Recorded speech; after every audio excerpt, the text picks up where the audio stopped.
Now that the Site C dam decision is out of the way, look for the NDP government to step up its efforts, as meager as they appear to be, to block the proposed Kinder Morgan pipeline expansion. Other than a relatively small number of MLAs, I've never really detected a lot of passion amongst the NDP caucus when it came to whether Site C should be built or not.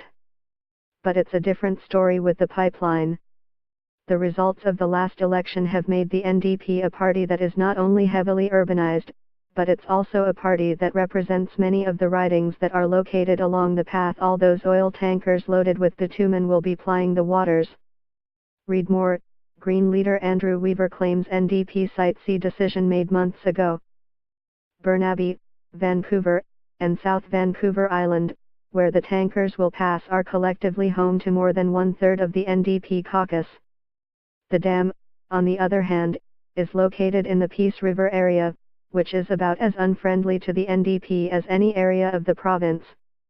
And the dam simply doesn't ignite the same kind of passionate debate that the pipeline, and especially that huge increase in tanker traffic, stirs up among most people.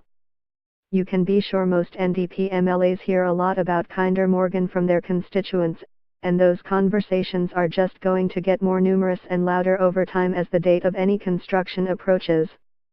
The recent controversy that saw the National Energy Board rule that the pipeline company could ignore Burnaby bylaws is a good example of how the NDP sees the two projects.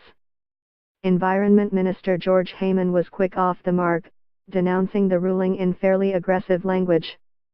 In fact, I can't find another instance where an NDP cabinet minister launched such an angry broadside at anything the federal government has done on any file since coming to power. Read more.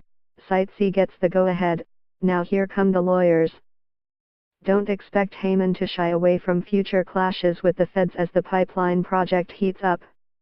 He's clearly the government's attack man on this issue, as Premier John Horgan, for the most part, continues to ignore the issue when he meets with Prime Minister Justin Trudeau.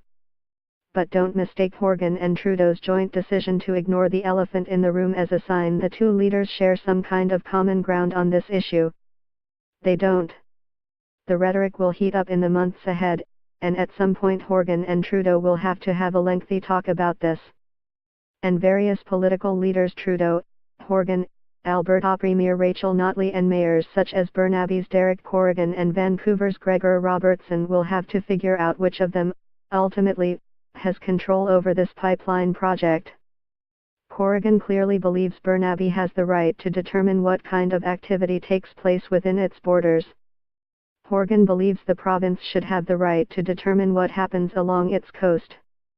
Notley believes her province has the right to ship its natural resources to tidewater through other provinces, since it's landlocked.